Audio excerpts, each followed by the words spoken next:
सबसे पहले बात किसान आंदोलन 2.0 की। 13 फरवरी से जारी किसान आंदोलन का चौथा दिन है आज। किसान अपनी मांगों को लेकर के अब तक शंभू बॉर्डर पर लगातार डटे हुए हैं। आज पंजाब हरियाणा के शंभू बॉर्डर पर फिर से हंगामा देखने को मिला।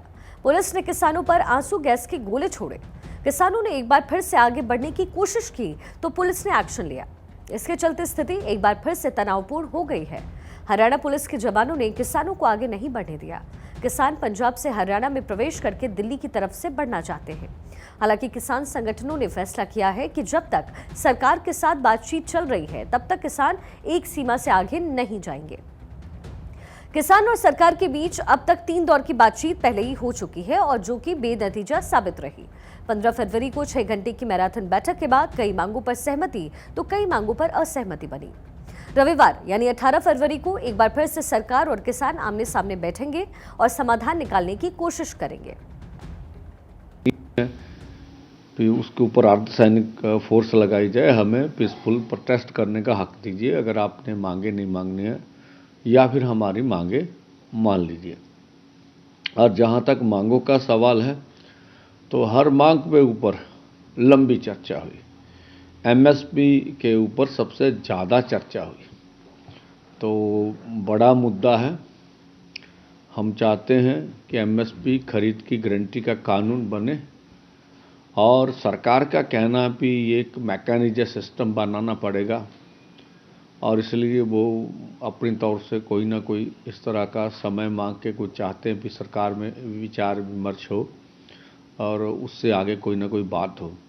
तो अब देखते हैं कि कल जो एतवार को जो मीटिंग होगी उसमें क्या निकल के आएगा। देखिए, पंजाब के जो किसान हैं वो पिछले 4 दिनों से आंदोलन पर डटे हुए हैं। उनकी मांग है कि स्वामीनाथन आयोग की रिपोर्ट के मुताबिक एमएसपी लागू की जाए।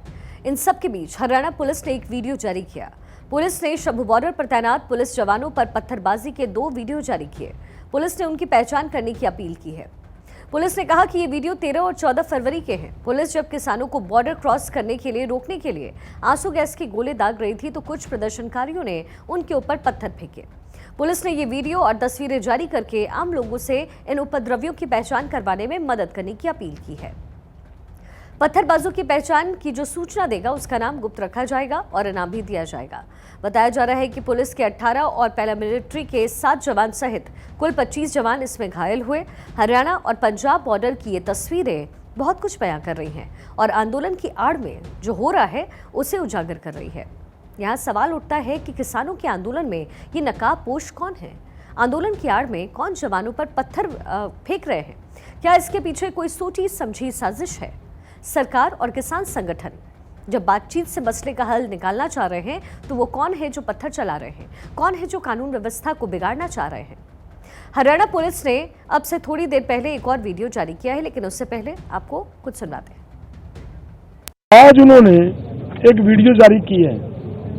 उन्होंने अपने उस गुनाह को उसमें छुपाने का प्रयास किया है। कहीं से वो वीडियो ली है, पता नहीं कहीं से ली है, लेकिन उसको उभार रहे हैं कि ये देखिए इनके लड़के हमें उकसा रहे हैं। मैं इधर से भी सभी हमारे युवाओं को निवेदन करना चाहता हूँ कि कोई भी ऐसा मौका उनके हाथ ना दें जिस तरीके से वो आपका नुकसान कर पाए। हरियाणा पुलिस ने अब से थोड़ी देर पहले एक और वीडियो जारी किया है। हरियाणा पुलिस का कहना है कि पंजाब की सीमा से लगते शंभू बॉर्डर पर शांतिपूर्वक प्रदर्शन करने के आश्वासन के बावजूद प्रदर्शनकारियों द्वारा पुलिसकर्मियों को उकसाने के लगातार प्रयास किए जा रहे हैं। हरियाणा पुलिस ने किसानों से अपील की है कि कानून व्यवस्था बनाए रखने में सहयोग करें। उधर सरकार ने भरोसा जाहिर किया है कि रविवार को भी अच्छे वातावरण में बातचीत होगी और इन मुद्दों के हल के लिए आगे बढ़ेंगे। केंद्रीय मंत्री अनुराग ठाकुर ने कहा कि उन्हें पूरा विश्वास है कि प्रदर्शनकारी कोई हिंसा या तोड़फोड़ नहीं करेंगे।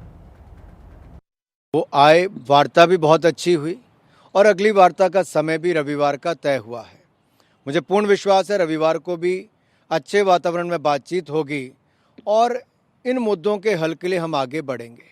जहाँ तक आपने पूछा कि केंद्र ने क्या किया, कुछ विपक्षी दल सवाल उठा रहे हैं। मैं इतना ही कहूँगा, अगर 5-6 मुद्दों को देखा जाए, खाद, पानी, एमएसपी पर खरीद या फिर बैंकों से ऋण से लेकर मुआवजे तक, इन सभी पहलुओं पर जो मोदी सरकार ने किया है वो आज तक किसी सरकार ने नहीं किया। और दूसरा, कानून व्यवस्था राज्य का विषय है, उनको अपने यहाँ पर कानून व्यवस्था बनानी है।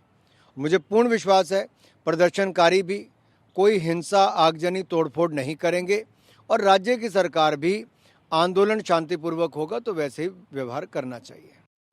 एक तरफ एमएसपी को लेकर के सरकार और किसानों के बीच बात नहीं बन रही है, तो वहीं दूसरी ओर विपक्ष न्यूनतम सामर्थ्य मूल्य की गारंटी देने की बात कर रहा है। कांग्रेस सांसद राहुल गांधी ने एक बार फिर से कहा कि वो चुनाव जीते तो एमएसपी गारंटी दी जाएगी। उन्होंने मोदी सरकार पर हमला करते हुए कहा कि किसानों की जमीन छीनी जा रही है लेकिन मुआवजा नहीं दिया जा रहा।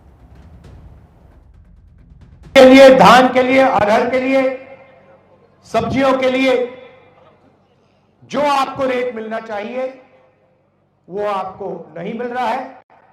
मैनिफेस्टो में हमने एक क्रांतिकारी कदम उठाया है, पूरे देश में लीगल गारंटी एमएसपी के लिए।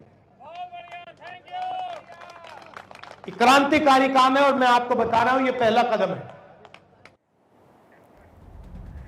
जिस एमएसपी यानी मिनिमम सपोर्ट प्राइस पर सारी बात आकर के रुक रही है, अगर उस पर कानून लाया जाता है तो क्या होगा? सरकार पर कम से कम हर साल 10 लाख करोड़ रुपए का अतिरिक्त भार पड़ेगा। देश का कुल बजट 45 लाख करोड़ का है।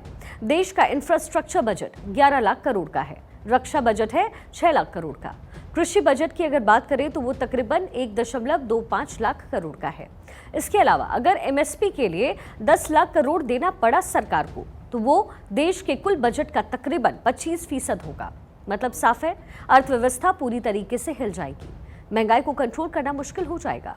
और खास बात तो ये है कि ये रकम सरकार के उस कैपिटल एक्सपेंडिचर के बराबर है जो कि देश के इंफ्रास्ट्रक्चर पर खर्च होता है। लेकिन ताज्जुब की बात तो यहाँ ये है कि बीते 7 साल में सरकार ने औसतन 10 लाख करोड़ रुपए हर साल इंफ्रास्ट्रक्चर पर भी खर्च नहीं किया है। इसका मतलब भी साफ है कि यूनिवर्सल एमएसपी डिमांड का कोई इकोनॉमिक और जो फिस्कल मतलब है वो यहाँ पर नहीं नजर आ रहा है। एक पूरी मूल्य श्रृंखला है और उस पूरी मूल्य श्रृंखला में किसान कहीं पाया नहीं जाता है।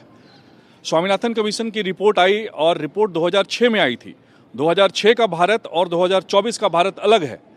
हमको ये कमेटी से ऐसा बनाना है, ऐसी कृषि नीति बनानी है और ऐसे गांव की नीति, ऐसी कृषि की नीति और सहकारिता की नीति बनानी है जो 2075 तक वैलिड हो, जो विश्व में हम कहीं किसी कॉर्नर पे बैठे हैं वैसा नहीं हो, जिससे आर्थिक असमानताएं कमें।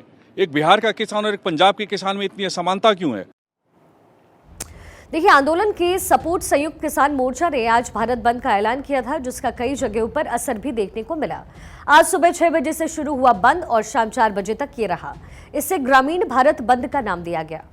पंजाब के कई इलाकों में बंद का अच्छा खासा असर भी आज देखने को मिला। किसान आंदोलन का असर अब पूरे प्रदेश पर पड़ने लगा है। हर वर्ग के लोग मुख्य मार्ग बंद होने से परेशान हो गए हैं। जाम से तो 2-4 होना ही पड़ रहा है। अब आंदोलन का असर जनता की जेब पर भी पड़ने लग गया है। सब्जी मंडियों में बाहर से आने वाली सब्जियों के दामों में बढ़ोतरी देखने को मिल रही है। सब्जियों के दाम इतने बढ़ चुके हैं कि बंदा खरीद नहीं पा रहा है, ना घर में सब्जी ले जा पा रहे हैं। बच्चों के लिए भी बड़ी मुश्किल है, इसके घर में परिवार है, वो क्या खाएगा, क्या बचाएगा। और ये जो जाम लगा पड़ा है उसकी वजह से ट्रक नहीं आ रहे सब्जियों के, इसी वजह से सब्जियों के दाम बढ़ रहे हैं। सब्जियों के दाम इतने महंगे हो चुके हैं कि गरीब बंदा तो खा ही नहीं सकता। और ये बॉर्डर पे जो ट्रक जाम हो रहे हैं, ये हो रहा है, इन्हीं की वजह से सब्जी आती है और यही नहीं आएंगे तो फिर सब्जियां कहाँ से सस्ती होंगी। इतनी बुरी हालत है कि सब्जी बाजार से खरीद नहीं सकता। टमाटर 10 रुपए किलो था, 40 रुपए किलो है टमाटर। ये स्थिति सिर्फ भारत में ही नहीं है, बल्कि यूरोप के कई देशों में किसानों का प्रदर्शन इस वक्त चल रहा है। आपको पोलैंड की भी तस्वीरें दिखाएंगे, जहां 500 ट्रैक्टर के साथ हजारों किसानों ने बड़ा प्रदर्शन किया। किसानों ने ईयू की ऑफिस पर भी अंडे फेंके। पोलैंड के किसान देश की सरकार की नीतियों के खिलाफ लगातार विरोध प्रदर्शन कर रहे हैं। वो यूरोपीय यूनियन का भी विरोध कर रहे हैं। किसानों ने क्षेत्रीय सरकारी मुख्यालय के सामने इकट्ठा होकर के टायर्स में आग लगाई, जिससे पूरा इलाका धुआं धुआं नजर आया। किसानों ने 20 फरवरी को देश की सीमाएं सील करने की भी चेतावनी दी है।